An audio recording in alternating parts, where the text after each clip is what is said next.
ancestors gave me gifts to read cards, predict and heal. My name is Daphne, but spirit calls me Babylon. Angels communicate through numbers. Intuition is so deep.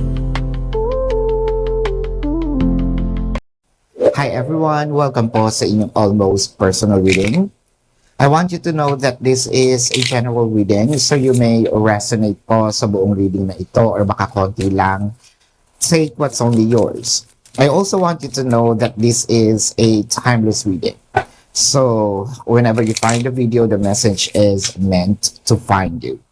Tingnan natin kung ano po ang nangyayari sa paligid or sa inyong dynamic with the Queen of Swords followed by the Ace of Swords. Parang nakikita mo yung progress, no? Dahil I think that you called your person out. Pwede rin naman natin sabihin na siguro ngayon lang tayo nakapagsalita. Meron tayong mga nasabi siguro na hindi, pwede sabihin natin hindi maganda sa pandinig, pero maganda naman yung naging resulta. You probably became a little harsh, no, with your person. Well, I cannot blame you kung nagkakaroon naman talaga ng, kumbaga hindi niya pinapakinggan kapag maayos ka magsalita. So, ngayon parang nakapagtaas ka ng boses, parang na-shook si person and probably did what you requested, demanded, asked from your person. The Ten of Pentacles. Lalo na siguro kung sinabi mo kay person, hoy, tinatamad ka na, no?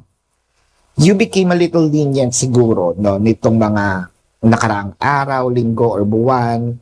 Parang, okay, nung una, kaya ko pa, no? You can still manage to parang not really let go. You still can manage to parang tignan pa yung nangyayari. Kumbaga, carry pa, no? Carry mo pang i-take yung mga ginagawa ni person. Up until, all of a sudden, I think, things piled up, or, yeah, parang meron yatang nagkapatong-patong yung ginawa ni person, and then parang sinabi mo, hoy, I think that's too much, no? I feel like medyo naging straightforward tayo kay person. Wow, the Wheel of Fortune. The Ten of Pentacles and the Wheel of Fortune. I feel like nangyayari ito lalo na sa mga mag-asawa or mag-jowa na meron silang funds, no, together. Meron kasi mag-jowa na nag-iipon na, no, for the both of them. Parang nakikita kasi natin dito na hoy, bakit mo nagagalaw or bakit hindi ka nagagalaw yung funds natin or bakit hindi mo ba't hindi ka nakakapaghulog, no? Ano ang reason mo bakit hindi ka nakakapaghulog? Well, given kung nawala ng trabaho si person, parang sinasabi mo, I think that it's time for you to get up, no? Brush yourself up. Anong nangyayari? So with the King of Cups, pwede rin naman ito na sabihin natin when it comes to the relationship, no? Parang sinasabi mo, oy, tinatamad ka sa mag-effort, no? Anong nangyayari? Hindi ka naman kasi ganyan dati. In fact, parang nakikita mo nga dito si person din na medyo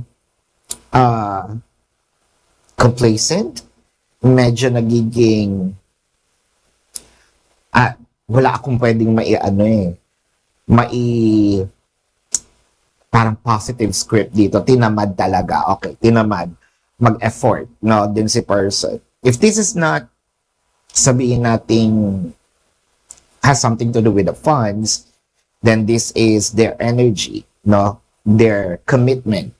Parang tinatamad ka sa, ano ba, ayaw mo na ba?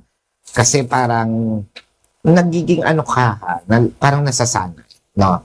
So, with the King of Cups, I think meron ka pang mga gustong sabihin, pero nagko-control ka pa, no?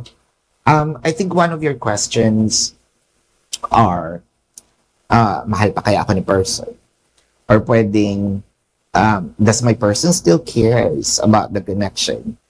The Ten of Swords and the Page of Pentacles. Yeah, kahit parang yung mga maliliit na bagay na dating ginagawa naman niya, medyo, as in talagang wala na. So, what's going to happen in the not so distant future is the Two of Pentacles. Bakit? Kasi parang, I don't know kung sino dito yung mag-second guess, the Ten of Pentacles and the Strength card. So, parang matigas ang ulo ni person. Parang hindi pa rin siya susunod. I think that you're gonna be, parang matcha-challenge pa tayo dito, no? Either matcha-challenge tayo, or china-challenge tayo ni person. I think that our person is trying to push our limits when it comes to, ngayon ha, yung pasensya natin sa kanya. I don't know kung anong ginawa mo, but you deserve, parang sinabi niya, hindi ko alam kung anong ginawa mo, but bakit mo deserve ito? Pero with the Queen of Cups, so bakit ganon? Wait, the Devil card. The Devil card followed by the Tower and the Four of Swords. Yeah, parang nakikita ko dito, parang you are doubting or you're probably thinking of lumayo muna or either lumayo na. No? It might look like shallow to someone, pero kasi siguro, di ba, kanya-kanya naman kasi tayo ng preference. This is not the kind of relationship that you signed up for. Para kasing, kung hindi ka pala ganon, di ba, bakit ganon yung pinakita mo sa akin before? Kung hindi ka pala showy, kung hindi ka pala engaging, bakit ganon yung pinakita mo sa akin before? So, sinanay mo rin ako, di ba? Parang yun yung gusto mo sabihin. Sinanay mo rin akong maging, lagi kang nandiyan, lagi mo akong kinakausap, then all of a sudden, you're gonna take that away. Parang, so, pinasakay mo lang ba ako? I think that you are pulling your energy away from the equation. The Two of Wands, hoping na medyo, siguro, you want to step away a little bit, or step back a bit para at least magkaroon ng realization si person. It's either, eto lang yung gusto mong malaman eh. Susuyuin ka ba niya or hindi? I think that you already made the decision kapag sinuyo niya ako, then probably, no, and kinausap niya ako at meron talaga siyang mga plano dito sa relationship namin, then probably I can give this a second chance. But if not, then I think I'm going to let go kasi hindi ito yung relationship na gusto ko. So with the Knight of Wands, so nakikita naman natin, Knight of Wands, things will be normal again. So with that sense, ibig sabihin nito, si person still cares about your connection. I feel like kailangan lang alugin yung utak ni person, baka kasi, kumbaga sa katawan, hindi na na-exercise. Baka nasanay, no? Naku, am I talking to myself? Nasanay, nakaupo. So kailangan maglakad-lakad muna. No, kailangan i-warm up. And siguro kailangan gisingin yung dugo ni person for some reason. Kasi nga, nakaka-bore din yung ganitong relationship. Aminin mo yan. Kaya nga nagkaroon tayo ng parang doubt. No, does my person still loves me? But anyway, this is your reading. Bago natin tingnan yung zodiac sign, kung kayo po'y nakaka-resonate, let me know sa comment section kung kayo po'y merong questions, no, or personal questions. Sa description box ng video na ito, there is a link. Click the link, you will be routed to my website. Nandun po yung name, number, QR code, amount per questions. Take advantage of the 4 questions plus 1 kasi discounted po yun. And if you want to book a private reading, nandun din po siya.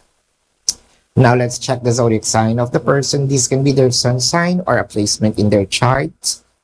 I am seeing Sagittarius, Pisces, Aquarius, Capricorn,